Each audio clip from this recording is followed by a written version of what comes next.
Hello, everyone. Yes, welcome. We are having a live special today. Yes, I've got my good friend Stephen now. Stephen, how you doing, sir? Yeah, we're going to be I'm doing. talking about raised beds. Oh, yes, and we're not going to go on for hours and hours. It might be about like 10, not 10 minutes, but a little bit longer. But we've got 5 reasons why raised beds and 5 reasons at the end of the little chat about not raised beds or the downfalls of raised beds. Stephen, how are you, sir? I'm very good, thanks. Fresh from the Yes. allotment this morning, where I've been sorting out tomatoes. Reminds me, actually, I've got a crate of tomatoes out there in the van that must go and Well, it's fetch funny. out to the It's kitchen. funny, Steve. I've got tomatoes now. Tomatoes are coming thick and fast, and there's there's too many. Even folks, friends aren't taking them now. Do you ever get to that point where it's like, you know what I mean? Because my wife said, I says, take that big box in there, and there's no one at work, so Oh, we're getting lumbered now with too many tomatoes. just make a passata sauce and freeze it, There's a and good, that's there's the a good that's the way idea. to go. Right, so we're here for raised beds. Like I say, we're just going to talk about raised beds, and I've got my good friend Stephen there from Greenside Up. He's going to tell you, we're going to chat about raised beds. So, Stephen, let's kick us off then.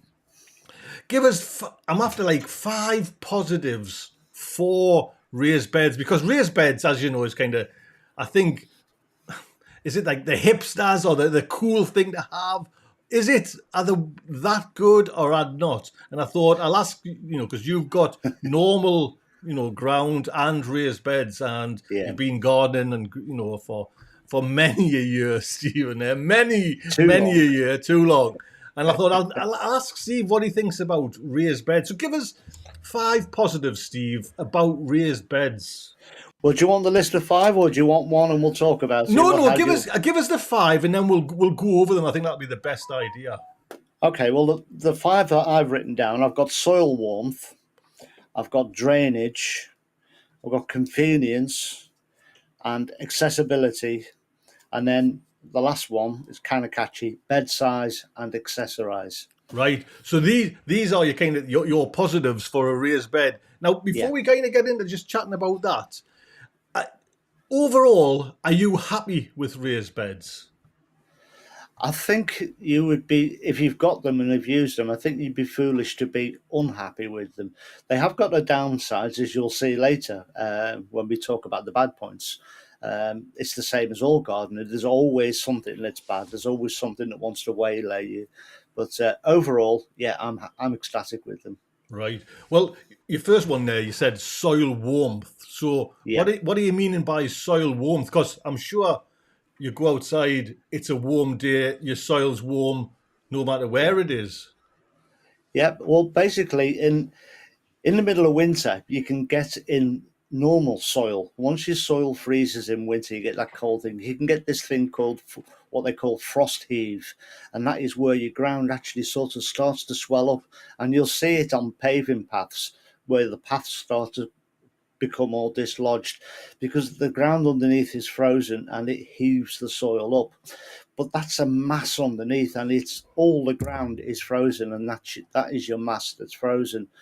But with a raised bed, it's a singular thing. As soon as the sunlight hits that in spring, it's immediately warming it up. And it's only a small entity for that sun to warm up as opposed to your whole soil mass. Therefore, it heats up quicker and you can get on with planting and sowing and doing the business with it.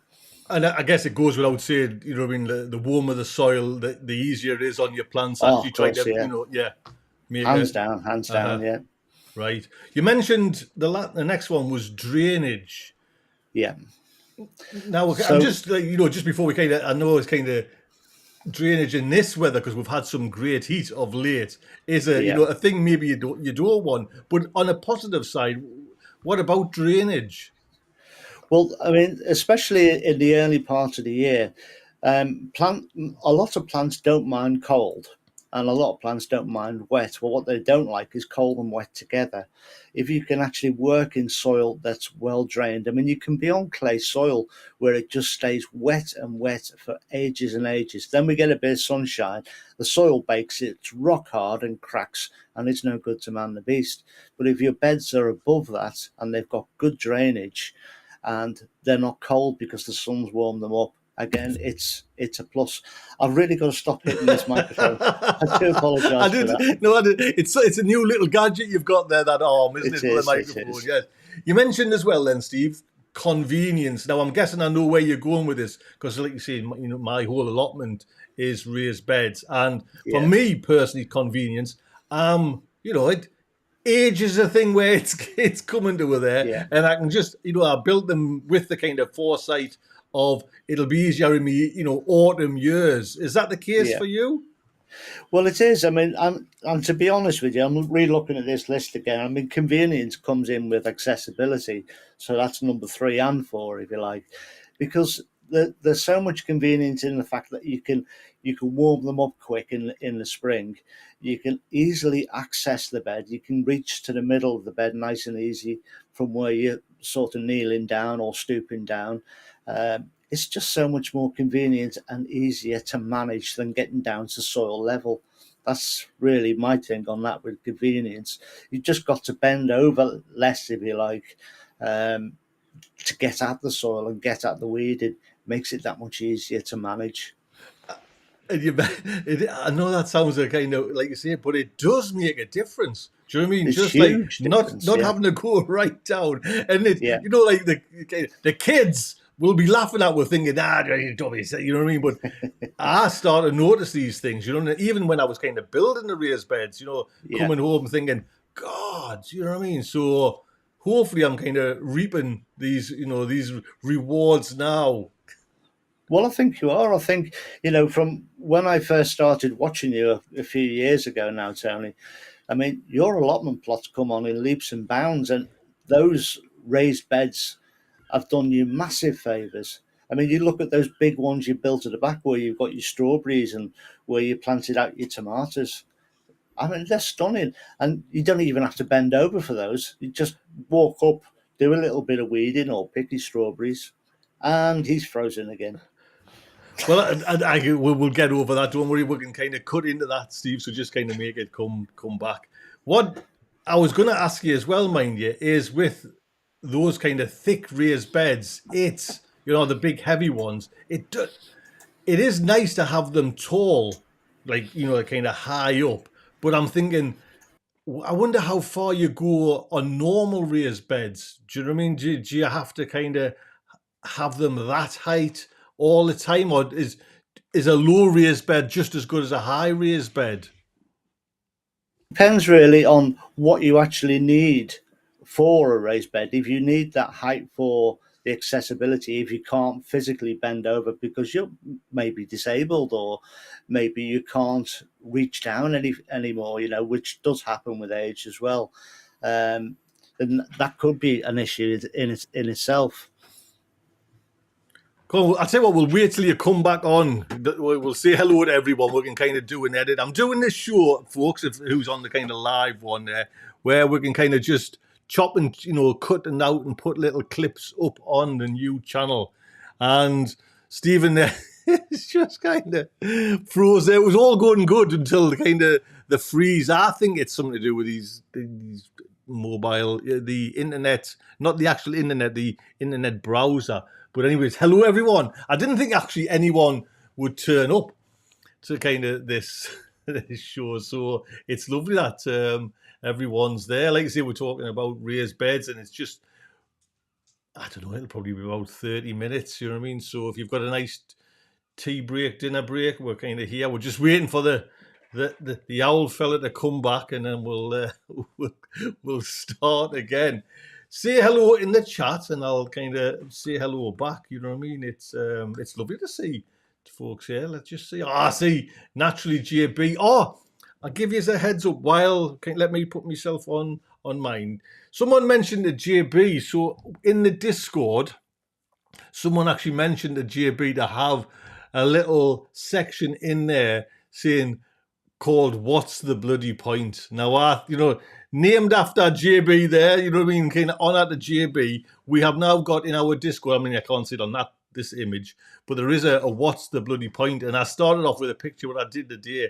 I went to one of my potato tubs and picked a potato, and it was just, like from a tub of potatoes. And the bag itself is kind of that big. It's tiny, you know what I mean? And it's like there's 6 or 7 potatoes in, and like the biggest is that.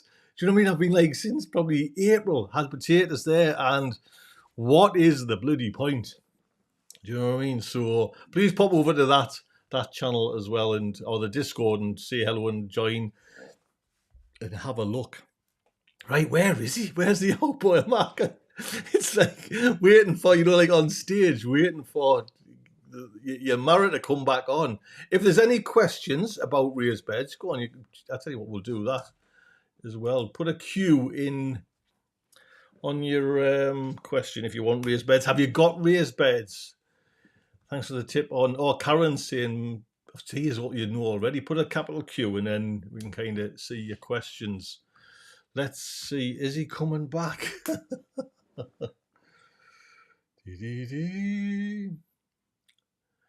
Dum bum bum bum.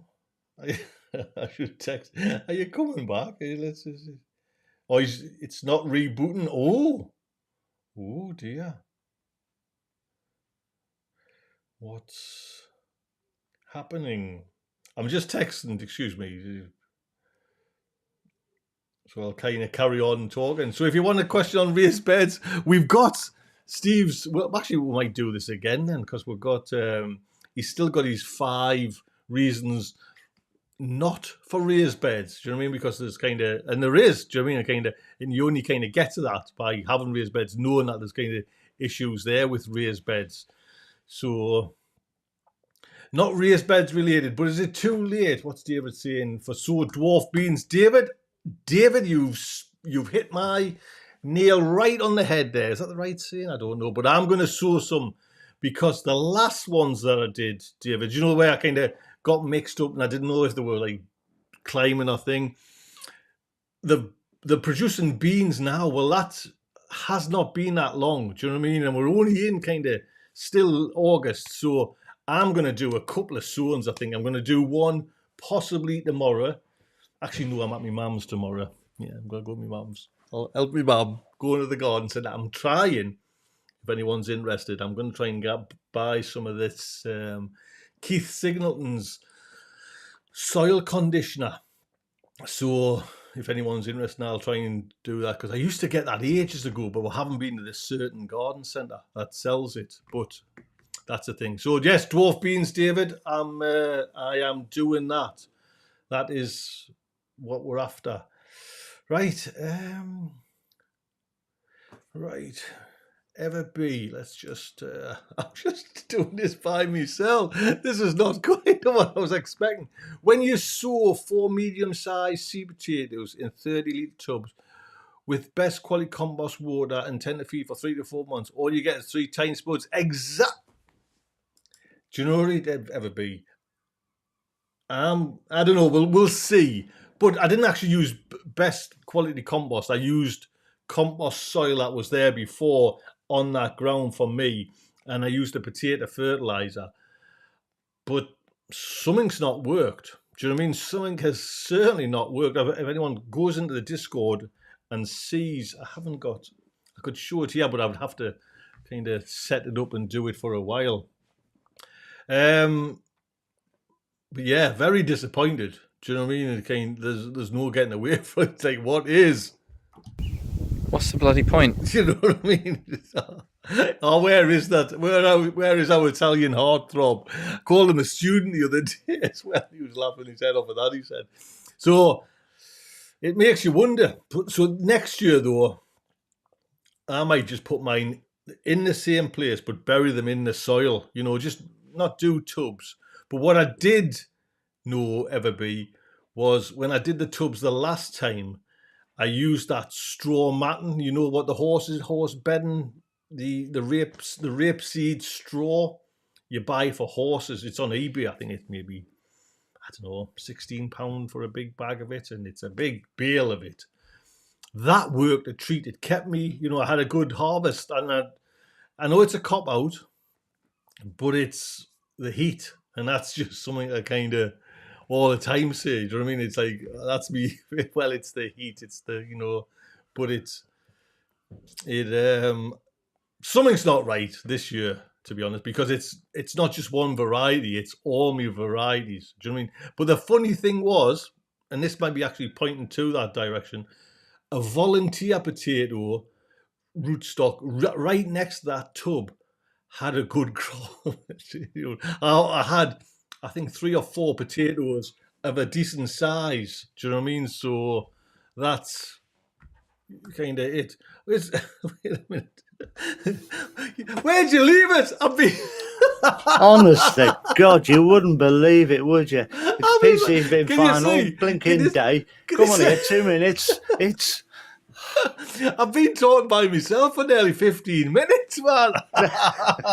Listen, I can edit this down. That's not a problem. I'm so sorry, No, everybody, for Steve. doing that. Hey. We can, like I say, don't even worry about that. We're just talking, Steve. I got. I just had to kind of ad lib and get some gardening questions, and I was talking about the kind of the Discord where we've got that. What's the bloody point? And I showed a picture of like potatoes, and everybody said, "I'll just pop it up again." And it makes a great point. Do you know what I mean? Like when you sow 4 medium-sized seed potatoes in a 30-litre tub with best. Now I don't know if everybody's this on me because that mine's a little bit different.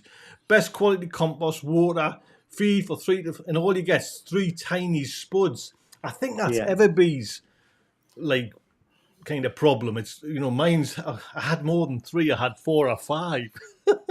You know what I mean? I'm kind of doing the cop out there where it was the heat and the water and dried out. And next year I'll be interested to see. I'm gonna put it in the soil. But I did that. You know what Tony did? The rapeseed straw. I covered mine last year with that. And I Tony think that, O'Neill. Yes, Tony O'Neill. And I did that last year and it made such a difference. Yeah. But we're not here, Stephen, to talk about potatoes. This is just a trial one. But you got to number 4 then. So I'm going to kick off with number 4 and then we'll, like I say, I'll kind of edit and kind of mess on. So the 5 tips for raised beds, number 4 you said was accessibility. So what are you meaning? Just like we're getting a bit older and we're tottering around the garden, it's a lot easier for us?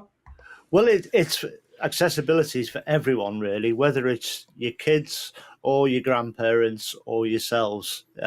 It's accessibility. And if you make raised beds the right size and you make your pathways the right size, then it's accessible for all.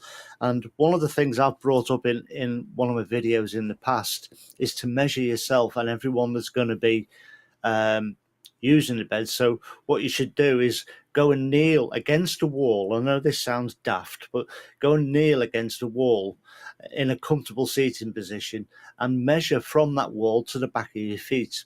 And that is your pathway size. And do that for everyone. Get a rough average size. And then do the same with a bit of soil, a bit of bed somewhere. If you all take a seed label and then lean over the bed and at a comfortable distance, place that seed label in the bed. Then you can measure that, make your bed twice that width, that average width for everyone that suits everyone. And then you've got your bed width, and then you can make all your beds the same size, and you can all access it, and then you can all reach it and be accessible to all. And that is a brilliant little tip there. It's almost a tip of the week, that one. That is a good point, mind you, Steve, because I thought my raised bed paths, I thought I'd done them pretty okay, maybe 2 foot, something like that. But when you've just mentioned that, when you're like on your knees, on the side, you do clip the other bed. Do you know what I mean? Yes. I do, you know what I mean? So you'll never see it on the video, but there's times where I'm kind of almost kneeling and my toes. Diagonally. Yes. Yeah, I'm diagonally. And if you're kneeling diagonally and then leaning out straight over a bed, you're putting pressure on your back and you're hurting your back, although you don't know it. And the next day you go, oh, I'll tell you what, I've got a bit of an ache there. And that's why that's happened. And the reason I've said to measure you, there is 90% of people out there who will talk about raised beds will say, make them all 4 foot wide and make all your paths 2 foot wide. Now, that's fine and dandy until you get to someone who's 6'7" tall and they don't fit. Or alternatively, you've got someone who's 4'5", for instance, the lady of the relationship's kind of small. She can't reach in as far. And we've got that on our allotment. We've got a really tall guy with a really short woman, and their beds are sized to fit because I told them to do this. And they've been ever thankful. So this must lead on to kind of the very last one then. Bed size and what was it? Bed size and Accessorize. So Yes. what do you mean by that? Well, if you've got the right size bed and you make all your beds the right size, all that same size, you can then go and make a protection frame like I've done on my plot. You've seen my carrot frames and my hot boxes and various constructions that go in there. And it just means that I can lift one straight off there and put it on another bed and use it because it's going to fit, because all the beds are the same size. So you're accessorizing your beds and you've got protection that you've already built, and you know it's going to fit there. Top tips. That's your 5 reasons why to go for a raised bed. Now, this is what I'm kind of interested in, is the 5 reasons not. Because you kind of build them and you watch YouTube videos and you think everything is going to be singing in roses. But sometimes you do come across things and you're thinking, bloody hell. So give us your 5 things that possibly work against the raised bed. Right. Well, cost is the first one. And then the second one is maintenance. The third one is drying out. Very apt, that one. Number 4 is pests. And number 5 is the flexibility. So straight away I can know the cost ones, because it was kind of, I picked some wood that, you know what I mean, in hindsight, I mean, it's still, you know, it's still lasting. I didn't put any of the black plastic in, you know, like with kind of protection. And I've had to, you know, drill it and put it in again. And it's still okay. But the cost is, you've got to be prepared and committed. Yeah. Do you know what I mean? If that's what you're going to go for, it's, you know what I mean? And it was just like, well, easy enough, hundreds. Do you know what I mean? So it's an expensive, when you go down that raised beds. And even, Steve, I mean, I've seen prices, you know, like when companies are making these specialized boutique raised beds, they just blow out the water at any cost that, you know, you build them yourself. They're just ridiculous. You know what I mean? So if you've got the money, I guess, yes. But yeah, I mean, if you've got the money, I mean, you can make them. You could use gravel boards that, you know, normally go underneath a fence to raise a fence up a little bit higher, and they're only a sort of an inch thick. But even them these days are really expensive, so you've got to be careful. You know, more permanent for longer term use might be using railway sleepers or something like that. But something a guy on our allotment site has done, he works for the council in the yards there, so he takes the diggers out and the lorries and stuff. His old road signs, that's what he uses to make his road bed, you know, his raised beds. So something that might say this road is closed until the 27th of the 12th, 1993 or whatever, can only be used once it gets thrown in a skip. So he's fished them all out and makes his raised beds with them. And incidentally, I've got a load of them I'm going to put on the roof of one of my sheds. Oh, right. Oh, wow. Well, next one then, for a negative, you mentioned maintenance. What do you mean by maintenance? Well, once you've made them, you've got the soil on the inside of the beds, and you can't, you know, 90% of raised beds are made out of wood. And you can't access that areas where the soil is. And even if you peeled the soil back, it would take a long time for it to dry out to give it a coat of paint. So you can't really get in to maintain that. And another thing that can happen is if you put too much soil, you know, once you've filled it with soil, if you don't put enough stakes in there, they can start to bulge out these beds over time as well. So, you know, it's a constant upkeep, and then you've got to paint the outsides as well, really, to protect them properly. So there is a constant upkeep on them. It's funny, you know, Steve, there's a part of that maintenance where I never even thought of, and it happened to me on one of my videos, and I kind of filled it in. The actual screws coming out. Do you know what I mean? And I was like, I didn't even expect that. You know, yes, I was expecting wood to rot, to you know, like to warp and, you know, go. But the actual screws, you know, I could like push them in and out. You know, like the wood's totally like expanded, and there's no So I've had And to then get then it becomes a bigger job, because as that starts coming out, the soil starts falling down behind it. So you've got a great excavation then to be able to push that board back before you screw in a bigger screw, which you know is going to come out again in 2 years. And I mean, eventually I'll be kind of shoveling loads of soil and using the screws. You know what I mean? That's Yes. kind of like a ridiculous size, but so it is. Yeah. It's something that's, I think, 3 years, 4 years, something like that. Maybe 5. I'm not 100% sure. With the first bed, and it was the first bed that I built. That's the one there where I noticed it. So I'm thinking, right, this is going to happen. That little aspect of maintenance, I need to kind of be aware of, and that, be reality. It's going to happen. And the next time you go to the DIY shop, you'll be buying a bag of screws to cover yourself, ready for doing that. I know. Yeah. And like I say, I picked a screw that I thought was an ideal size, but just, you know what I mean? Yeah. Bigger. So yes, we'll be kind of getting screws, you know what I mean? So you mentioned, and again, this is happening constantly to me at the moment, and it'll be happening to everybody. Do you know what I mean? Kind of don't know who you are if you've got raised bed, drying out. Yes, I mean, it's been a particularly bad year with the drought and the weather in general this year. But, I think over the next few years, this is going to be a recurring issue with droughts and water shortages and sunshine. We all know this is global warming, and drying out, especially if you've got a high content of compost in the top of your beds.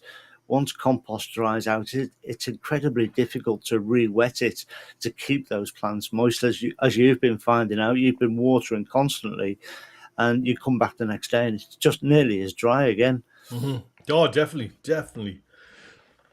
So I'm interested in this one then, Steve. Pests, because I would have thought, you know what I mean, pests. It's eliminating them almost, but you see, it's a negative. Well, I mean, we've all seen it when we've picked something up off the floor that's been left overnight, a pot or something, for instance. There's always a slug underneath it because they like those dank and dark corners. So once you've got raised veg bed areas, you've creating a perfect environment for these pests to live in and reside. So that's a negative, really. I mean, if you were to part the soil and look carefully down the side of the edge of your raised beds, you will find slugs down there, and it's perfectly aligned there, ready for your plants, ready for them.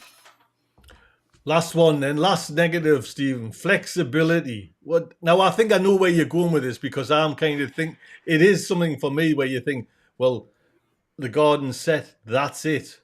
It's going to be way too much effort for me personally to kind of even just, because where I've noticed this the big time is when if I come to renew the plastic on the polytunnel. There's one heavy mother of a bed there to even think about moving to get that plastic down. So is that where you're coming from, is it? Yeah, it is pretty much. You're sort of set with your beds. And I remember as a kid, and I think I've told you this before, my granddad had a bed down the side of his garden for his veg. And every year he needed a little bit more, and he would nibble a bit off the lawn just to make that bed a little bit bigger. So that was his flexibility to get more veg in that area and pinch a bit of lawn. When you've got your veg set, you're stuck with that. So you've got to make sure that it's right and you've got them in the right place.